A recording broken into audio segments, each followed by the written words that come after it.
a great time to collect for the last gen systems, specifically the Xbox 360 and the PS3.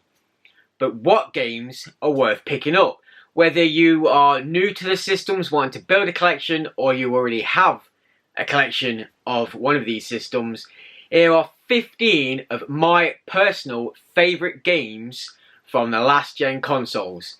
Now, some of these you will have heard of, some of these you most likely played, but hopefully there's a few gems in here which you may not have either heard or played of before, and I can inspire you to picking these games up and giving them a go. So here we go, 15 of my personal favourite games that I spent a lot of time with on the last gen consoles. So first off, it's Batman. Batman Arkham Asylum. Now, obviously we've got the standard and the Game of the Year edition here, which features a few extra challenge packs and stuff. Batman Arkham Asylum, it's spawned 2 sequels so far, and they are talking about bringing out another one. But the first one is just absolutely incredible game. It is easily the best superhero game that I think has ever been made. And yeah, it's just got a nice array of villains in there, doing or given various tasks and ways to take them down or interact with. And yeah, it's just a nice contained story set on Arkham Island, and you're exploring the whole of the asylum, if you like, as you've took the Joker in and he's basically taken over and released all the supervillains that are on the island in the asylum. It's third person action adventure game. Obviously you play as Batman with all his gadgets and fight moves. The fighting mechanics in this game are just phenomenal. They've got it so right. So obviously you can beat up enemies, counter them at a specific time, use takedowns, use your gadgets in battle to take down the enemies as well. And then obviously you've got the boss fights with a lot of the well-known supervillains from the Batman world. Whether you like Batman or not, the game is worth checking out. It is one of my favourite games of all time. Definitely worth giving that a go. So there's our first one. Secondly, a game that I remember when it was coming out, watching a lot of videos and hearing stuff about, and I was like, this is going to be immense. And when it came out, it really was. And that's Bioshock. So the original first Bioshock. Obviously, first person shooter, but you also get to use plasmids, which are kind of like powers, magic powers, if you like, which can do various things from shooting electric and fire out your hands to hacking machines and mind controlling people, that kind of stuff. So the game starts off, you're in a plane, it crashes into the sea, you're kind of the lone survivor, and you see a lighthouse, you swim to the lighthouse, and then it kicks off as you're taken down to the underground or underwater city of Rapture, where everything is not as it seems. You've lost your memory, you don't know who you are, why you're there, and it's your job to find out. Lots of twists and turns, an absolutely fantastic twist towards the end. And yeah, the game is just phenomenal, and it's so beautiful. Such a beautiful underwater city, looking out the windows at marine life swimming by, to walking around the inner cities with it's leaking and there's water everywhere. And then you have to deal with the splicers, who are people who have been mutated themselves in some way.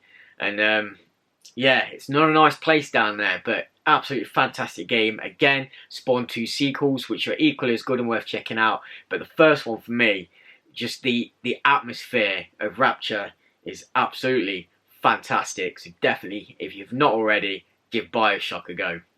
So our third one on the list is a game that, wow, it's been around for ages. It's some of my friends, it's some of their favourite games of all time. And this was a bit of a departure from the series. It was a bit of a reboot. They changed the whole style of the game, if you like. But I really enjoyed it and liked what they did with it. And that is Castlevania Lords of Shadow. So obviously this one's also spawned a sequel, but this first one, yeah, just seeing what they've done with it. It's a third person, almost hack and slash action adventure game. The graphics on this game are absolutely stunning. Again, the combat is really well done, using your cross and other miscellaneous pieces to take down various monstrosities. So you go through woods, up to the castle, exploring the castle, loads of different environments to check out. This one you're playing as Gabriel, and yeah, it's just a really good game. So if you like your kind of platform action adventure games, definitely worth checking this out. Some nice little challenges that you can do through various parts on various enemies as you go through there as well, using your various weapons and abilities that you acquire as you go through. Again, definitely worth checking out.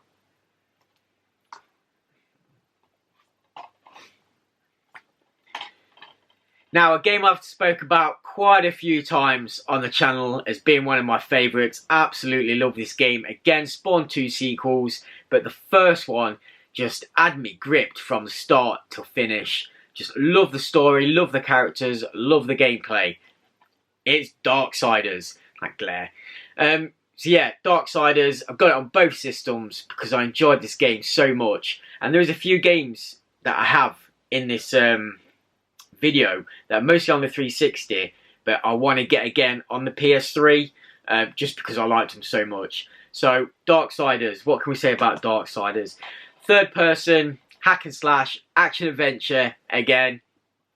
You play as War, one of the 4 horsemen of the apocalypse, and you're sent to start the apocalypse falsely, and then you're tried against your crime for starting the apocalypse, and then it's your job to find out basically what happened. Why were you summoned to start the apocalypse when there was no need, basically? So you're fighting demons from hell, angels from heaven, everybody's on earth, just smashing stuff up, and it's your job to sort it out. You get to ride around on your horse as well, Rampage, which is a lot of fun. You can use combat was on your horse. You're getting a lot of abilities throughout the story, which almost gives it that kind of Metroidvania style to it in a big 3D open world where you need abilities to progress through certain areas. Combat is great, hack and slash it, but you get various obviously moves and abilities that you can use in combat, taking down again various demons and angels in your quest to find out what's gone wrong. Yeah, fantastic game. The sequels also feature the different horsemen and different play styles, but this one is an action adventure hack and slash game, and it's just absolutely fantastic with some great characters in there as well. Now this next game, again, spawned 2 sequels. I do like my my series of games, but after playing this first one, wow. The first one is easily my favourite, although the second one is amazing, and then the third one drops off a bit.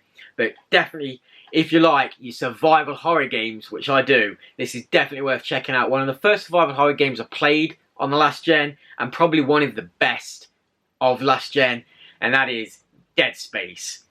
So Dead Space is a third person survival horror game. So it's set in space. You play as Isaac Clarke, an engineer sent to a ship which has recently been re-emerged that had gone missing. So you enter the ship to find out what had gone wrong, where it's been, and the ship's been taken over by these necromorphs, which are kind of zombie monsters, but they are humans that have been mutated. Very nasty things and beings. But yeah, you've got a plasma cutter, which is your kind of engineering tool, but you can use it as a weapon to cut off limbs from the necromorphs, chopping off the legs, making them crawl, chopping off the arms so they can't attack you, and decapitating them to put them down for good. Various, again, other monstrosities on board through the various kind of sections and levels that you're presented with.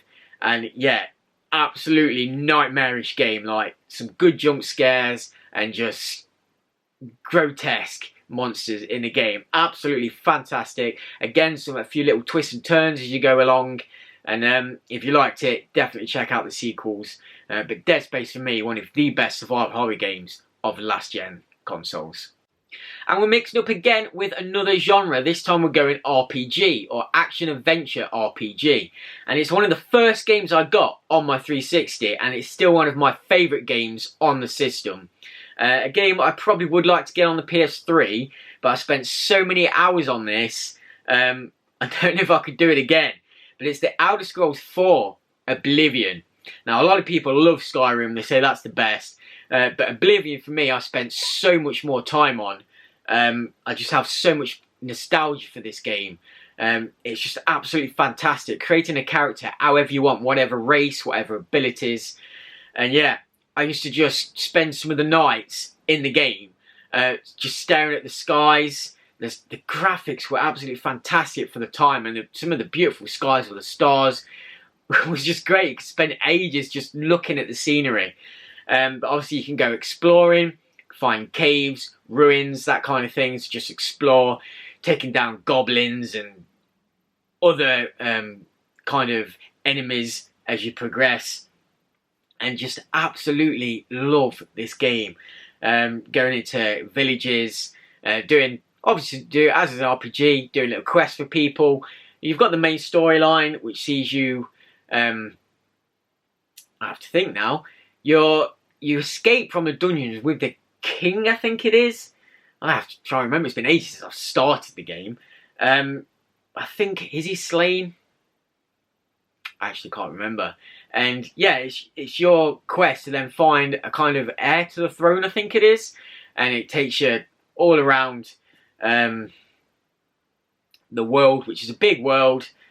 Finding that heir and bringing about the throne of Tamriel. That's the word I'm looking for, that's the place. There's the gates of Oblivion, which are opening all over Tamriel, which are bringing out monsters and monstrosities, which you have to go into the gate and take it down from within. And yeah, just all that kind of stuff. It's great. There's some good DLC for the game as well, which expanded on the universe, which also were a lot of fun, like the Knights of the Nine, and the Shivering Isles, which is great, which you go into the Mad God's world, and it's just bizarre. But yeah, a lot of fun on this game was had. Many hours, too many to that I'd want to say that I put into this game. But yeah, absolutely loved it. So a nice little niche game here. One that is definitely worth checking out. I have it on both systems again because I really enjoyed it. Enslaved Odyssey to the West. And this is a great, again, platforming action-adventure game. So you play as Monkey, which is kind of loosely based on the character Monkey, you know, with his stick and his cloud. And he does get to use a cloud he flies on, which is slightly different to a flying cloud.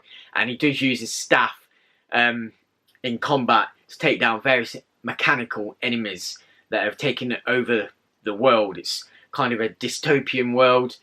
You're on a slave ship at the start of the game, which crashes or is breaking up in the air, and you have to escape. And you escape with Trip, who you rescue along the way, and go on a quest to basically help her get home and find out about yourself as you're going.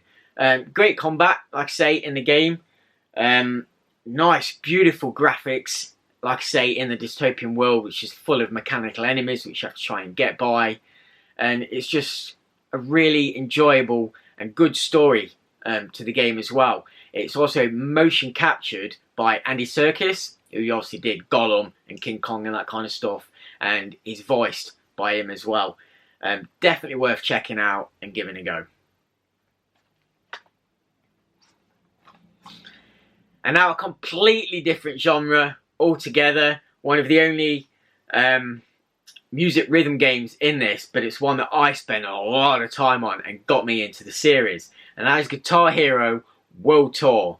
I think it's the best Guitar Hero game of the set. Obviously you've got your standalone games for each individual bands and stuff, and then the numbered Guitar Heroes. But it was the World Tour one that I started off with and just really got me into the series, playing the guitar, playing the drums, even singing and doing multiple at once, so playing the guitar and singing at the same time. You could play the full band in this, like I say, with friends, 4 to 8 players. So you'd have 2 guitarists, a bass player, a drummer, and a singer. I think you could also have 2 guitarists, so you didn't have to be a bassist. I think that was in this one, I can't remember, or you had to be one and the other.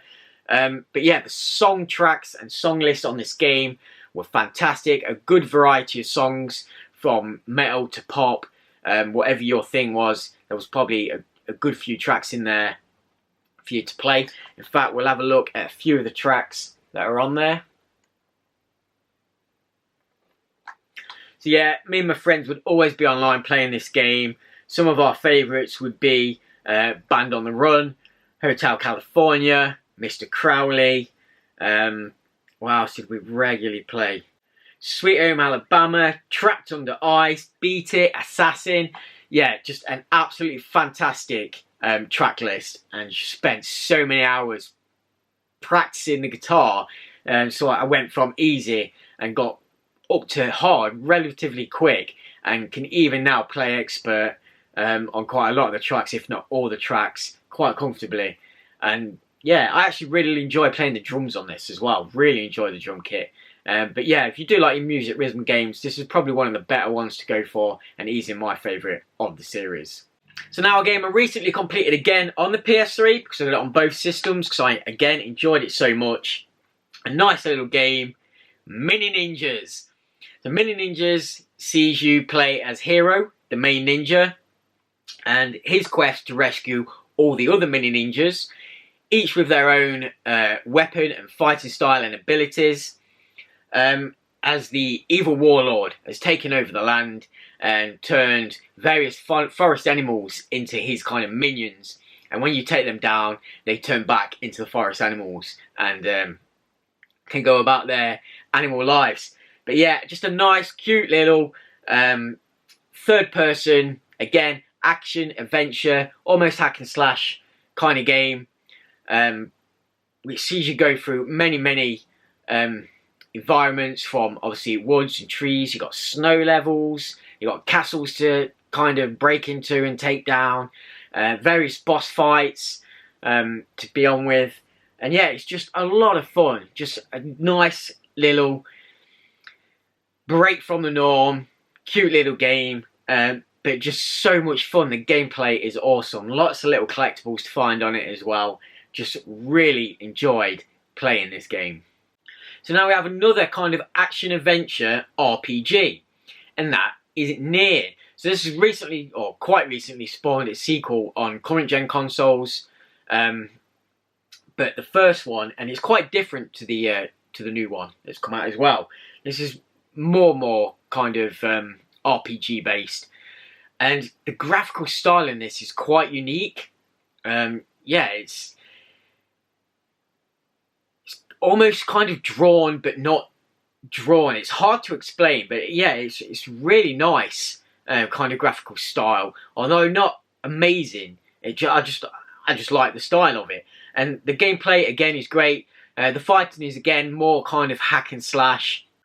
You play as Nier, the main protagonist, and meet companions along the way, from a book to this kind of freaky little guy here, and you're protecting, or trying to protect, this little girl.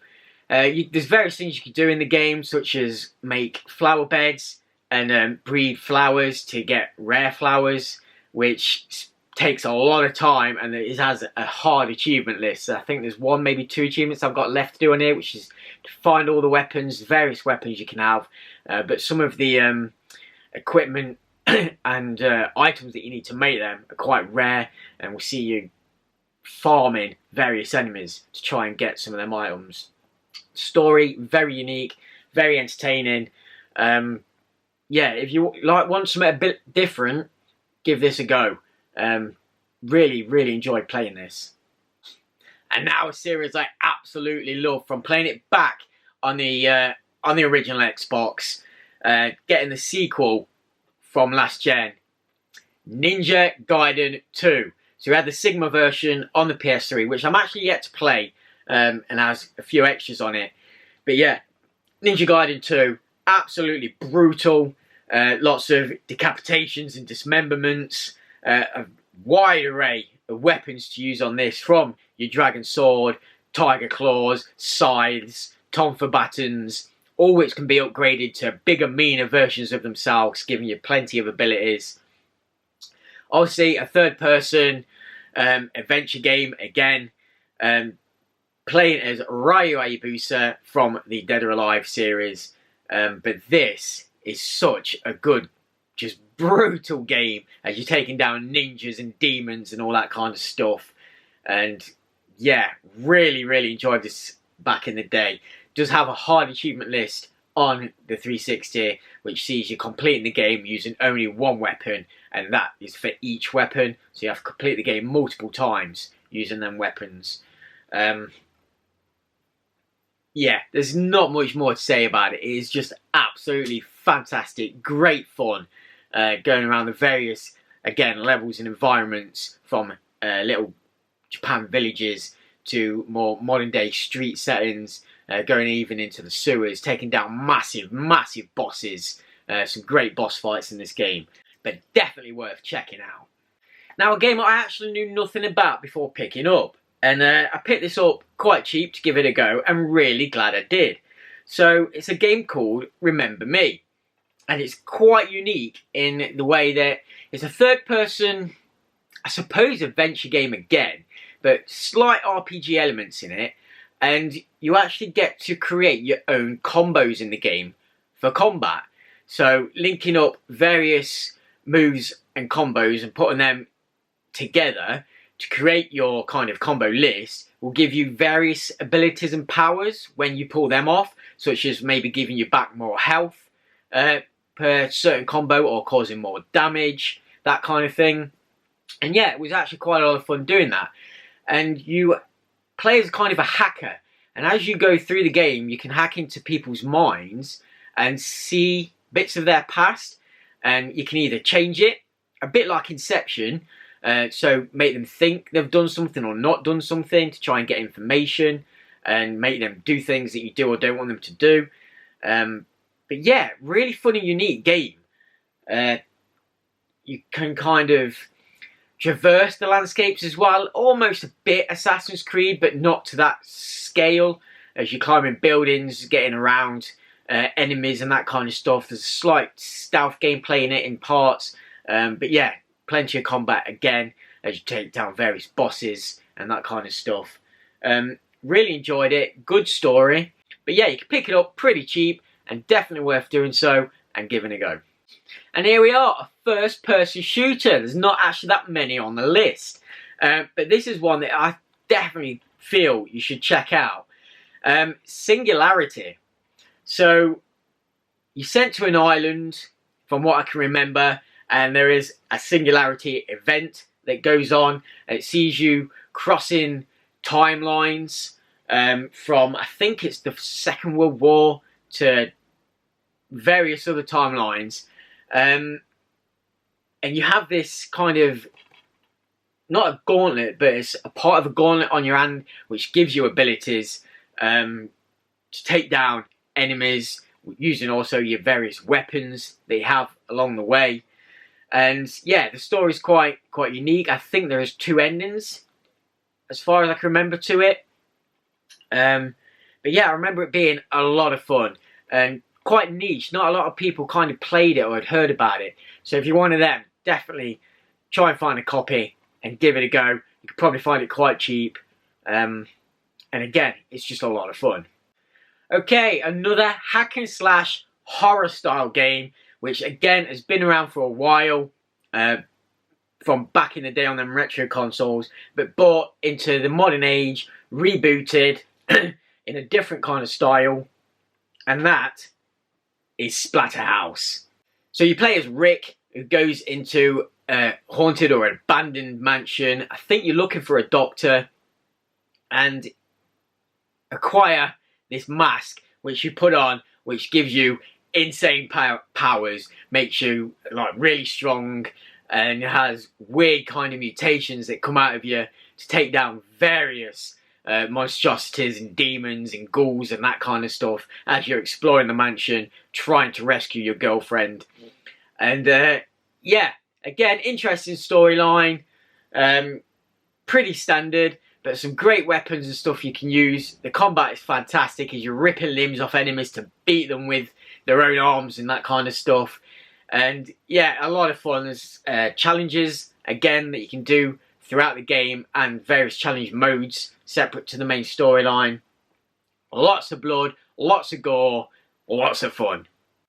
Okay, and the last game we're going to look at is actually a kind of movie tie-in, but it's more of a sequel to the movie. A movie I really enjoyed. It's a third-person shooter with a unique twist, and that's Wanted: Weapons of Fate. So it kind of continues the story from the movie and has the kind of bullet curving mechanism in it that was made famous by the film, where if you're behind cover, you can shoot your gun and curve the bullet around corners and that kind of stuff to take down enemies that are either hidden or out of view.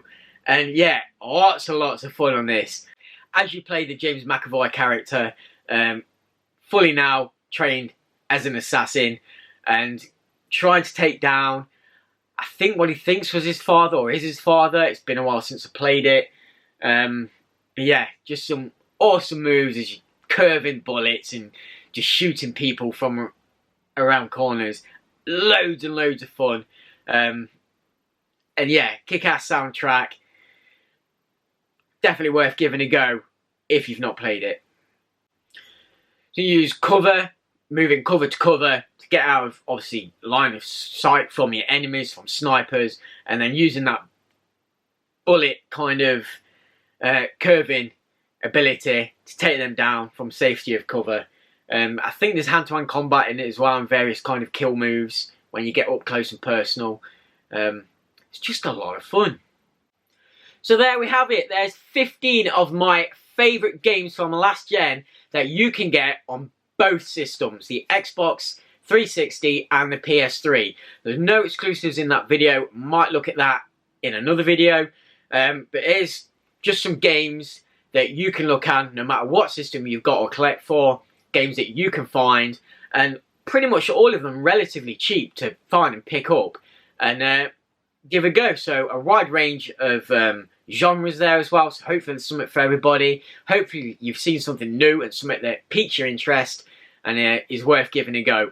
But there's 15 of the games that I really enjoyed from last gen and spent a lot of time on and just found a lot of fun with.